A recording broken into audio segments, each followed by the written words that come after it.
ಭಾಳಷ್ಟು ಚರ್ಚೆ ಆಯಿತು. ಮಹಿಳಾ ಆಯೋಗದ ಅಧ್ಯಕ್ಷರು ನಾಗಲಕ್ಷ್ಮಿ ಅವರು ಬಂದು ಅವರು ಕಡೆಯಿಂದ ಏನೇನು ನಮಗೆ ಮಾಹಿತಿ ಕೊಡಬೇಕು ಹೆಣ್ಮಕ್ಳ ರಕ್ಷಣೆಗೆ ಅದನ್ನೆಲ್ಲ ಹೇಳಿದ್ದಾರೆ.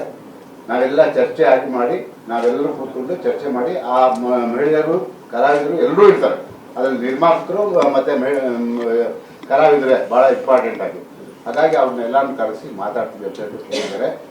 ಇಲ್ಲಿ ಚರ್ಚೆ ಆದಾಗಲೇ ಗೊತ್ತಾಯಿತು ಕನ್ನಡ ಚಿತ್ರರಂಗದಲ್ಲಿ ಯಾವುದೇ ಸಮಸ್ಯೆ ಮೀಟುವಂಥ ಸಮಸ್ಯೆಗಳು ಹೆಣ್ಣಿನ ಮೇಲೆ ದೌರ್ಜನ್ಯ ಆಗುವಂಥದ್ದು ಯಾರು ಕೂಡ ಅಷ್ಟಾಗಿ ಚರ್ಚೆ ಆದಂಥ ಸಂದರ್ಭದಲ್ಲಿ ಬರಲಿಲ್ಲ. ಅದೊಂದು ಒಳ್ಳೆಯ ವಿಷಯ. ಈಗ ಒಂದು ಮಾತು ಹೇಳ್ತೀನಿ, ನಮಗೆ ನೇರವಾಗಿ ಹೇಳ್ತೀನಿ, ನಮಗೆ ಕೇರಳದ ಮಾದರಿ ಸರ್ಕಾರ ನಮ್ಗೆ ಯಾವುದೇ ಒಂದು ಕಮಿಟಿ ಮಾಡೋದಾಗಲಿ ಏನು ಬೇಡ. ಮಹಿಳಾ ಆಯೋಗ ಇದೆ, ಅವರಿಂದ ಅವ್ರ ಮುಖಾಂತರ ಏನು ಬೇಕಾದರೂ ನಮಗೆ ನಮ್ಮಿಂದ ಮಾಹಿತಿ ತಗೊಳ್ಳಿ. ಇವತ್ತು ಹೇಳ್ತೀನಿ, ಬಹಳಷ್ಟು ಜನ ಹಿರಿಯರು ಆಳು ಹೋಗಿದ್ದಾರೆ ಈ ಕನ್ನಡ ಚಿತ್ರರಂಗಕ್ಕೆ. ಅವ್ರದ್ದೇ ಆದಂಥ ಒಂದು ಕೊಡುಗೆ ಇದೆ.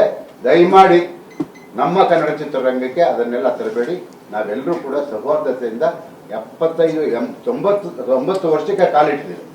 90 ವರ್ಷಕ್ಕೆ ಕನ್ನಡ ಚಿತ್ರರಂಗಕ್ಕೆ ಒಂದು ಇತಿಹಾಸ ಇದೆ. ಹಾಗಾಗಿ ದಯಮಾಡಿ ಯಾರಿಗೆ ತೊಂದರೆ ಆದ್ರೂ ಯಾವುದೇ ಇದರಲ್ಲಿ ಮಹಿಳೆಯರಿಗೆ ಅಂತ ಅಲ್ಲ, ಕೇವಲ ನನ್ನ ನಿರ್ಮಾಪಕರಿದ್ದಾರೆ ಅವ್ರಿಗೂ ತೊಂದರೆ ಆಗುತ್ತೆ.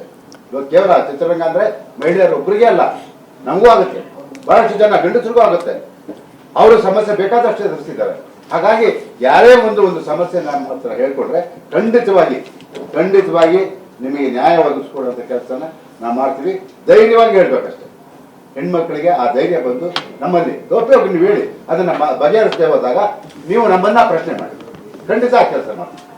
ಯಾಕೆಂತ ಹೇಳಿದ್ರೆ ನಾವು ಹುಟ್ಟಿರೋದು ತಂಗಿದ ಜೊತೆ ಅಣ್ಣತಮ್ಮನ ಜೊತೆ, ನಮಗೆ ಆ ಒಂದು ಸಂಸ್ಕೃತಿ ಇದೆ, ಆ ಒಂದು ಇತಿಹಾಸ ಇದೆ ಕನ್ನಡ ಚಿತ್ರರಂಗಕ್ಕೆ. ಹಾಗಾಗಿ ಚಿತ್ರರಂಗವನ್ನು ದೂಷಣೆ ಮಾಡಬೇಡಿ.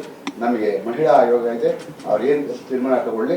ನಮಗೆ ಕಮಿಟಿ ಅನ್ನೋದೊಂದು ಬೇಡ. ಯಾಕೆಂತ ಹೇಳಿದ್ರೆ ಈಗಲೇ ಸ್ವರ್ಗೋಗಿದೆ, ಕನ್ನಡ ಇಂಡಸ್ಟ್ರಿ ಸ್ವರ್ಗೋಗಿದೆ, ಉದ್ಧಾರ ಆಗ್ತಾ ಇಲ್ಲ. ಅದ್ರ ಬಗ್ಗೆ ಆಲೋಚನೆ ಮಾಡೋಣ. ಹಾಗಾಗಿ ಕಮಿಟಿ ಯಾವುದು ಬೇಡ. ದಯಮಾಡಿ ಮಹಿಳಾ ಆಯೋಗ ಇದೆ, ಅವರು ಯಾವುದೇ ಆದೇಶ ನಮ್ಗೆ ಹೊರಡಿಸಿದ್ರೆ ಅದನ್ನ ನಾವು ಮಾಡ್ತೀವಿ. ಯಾಕೆಂತ ಹೇಳಿದ್ರೆ ಕಮಿಟಿ ಮಾಡಿದ್ಮೇಲೆ ನಿಮ್ಗೆ ಹೇಳ್ತೀನಿ, ಚಿತ್ರರಂಗಕ್ಕೆ ಬಹಳ ತೊಂದರೆ ಸಿಕ್ಕಾಗ್ತದೆ. ಹಾಗಾಗಿ ದಯಮಾಡಿ ನಮಗೆ ಆ ಕಮಿಟಿ ಬೇಡ. ನಮ್ಗೆ ಏನಿದ್ರು ಸಮಸ್ಯೆ ಇದ್ದರೆ ನಾವು ಬಗೆಹರಿಸ್ತೀವಿ ಅನ್ನೋ ಗ್ಯಾರಂಟಿನ ಕಲಾವಿದರ ಸಂಘ, ನಾವು ನಿರ್ಮಾಪಕರು ಎಲ್ಲರೂ ಕೊಡ್ತೀವಿ. ಖಂಡಿತ ಧೈರ್ಯ ಹೋಗ್ತೇವೆ, ಅದ್ರಲ್ಲಿ ಯಾವುದು ಯೋಚನೆ ಮಾಡಬೇಡಿ. ಕೆಲವು ಸಂದರ್ಭದಲ್ಲಿ ಹೇಳಕ್ಕಾಗಲ್ಲ, ಅದನ್ನ ನಿಮ್ಗೆ ಹತ್ತಿರದವ್ರು ಯಾರು ಇರ್ತಾರೋ ಅವರಿಂದ ನೀವು ನಮಗೆ ಮಾಹಿತಿ ಕೊಡಿ. ಆ ಕೆಲಸ ನಾವು ಮಾಡ್ತೀವಿ. ಖಂಡಿತವಾಗಿ ನೀವೆಲ್ಲ ನಮ್ಮ ತಂಗಿದ ಹೊರಗಡೆಯವರಲ್ಲ.